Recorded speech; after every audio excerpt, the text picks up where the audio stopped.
Dahil naman sa malawak at kumpletong pagbabalita, iginawad ang George Foster Peabody Award sa GMA Network at ika-4 para sa Pilipinas para sa special coverage ng hagupit ni Bagyong Yolanda. Sa kabila raw ng mga limitasyon at pagsubok na ihatid ng GMA Network ang mga pinakakinakailangang impormasyon ng publiko noong mga oras na iyon.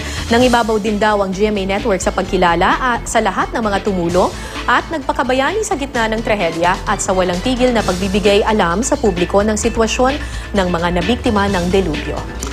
Ang Yolanda coverage mula sa 24 oras, saksi at State of the Nation ang isinumite ng GMA Network. Ang Peabody Awards ay isang international award-giving body na nagbibigay karangalan sa electronic media at itinuring na katumbas ng Pulitzer Prizes. Dati nang ginawaran ng Peabody Award ang Eyewitness para sa ambulansyang Depaa, Kidneys for Sale at Kamao, ang Brigada 7 para sa child labor, gayon din ang GMA News TV documentary ng Real Time na Salat.